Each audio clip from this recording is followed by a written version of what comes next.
regional news teams nagtipon sa pinakaunang Regional TV Summit. Pinasayang eksperyensya kag mga nagkalain-laing nga ideya ginpaambit sa mga nagtambong, agud maangkon ang mga handom nga pagbag-o. Yaring report.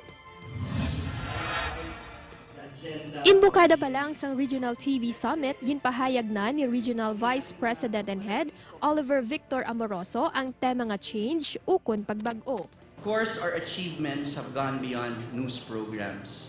We have become a prime mover for the network in terms of initiatives, not just to inform, but also to entertain and educate audiences. We've definitely gone the extra mile, mga kapuso. Sa pinakauna nga tion, nagtingob ang regional news teams agud magtambong sa RTV Masterclass kaupod ang panel of experts. Gintalakay ni Audrey Domasian, Senior Social Media Producer sang GMA News, ang mga nagkalain-lain nga tip agud mas mapuslan ang social media sa pagkuha sang impormasyon kag balita. Importansya naman sang mobile journalism ang ginpakigbahe ni GMA Senior News Producer Rafi Tima. Samtang, ginpaambit naman ni GMA News Senior Reporter Mariz Umali ang iya eksperyensya bilang news correspondent.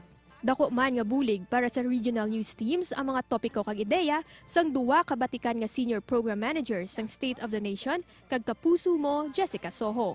To give in-depth investigative reports powered by GMA News Research by asking the right questions, and through intelligent storytelling, viewers are exposed to deeper context of the day's events. Luwas sa madamo nga impormasyon kag mga nahibaluan sa duwa ka adlaw nga Regional TV Summit, isa man sa indi malipatan nga eksperyensya ang fellowship kaupod ang 4 ka local news teams sa Luzon, Visayas kag Mindanao.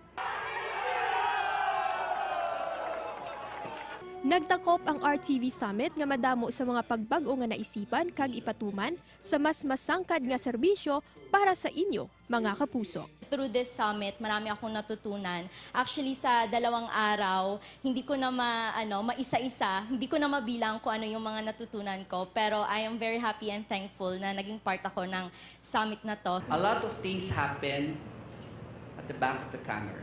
No?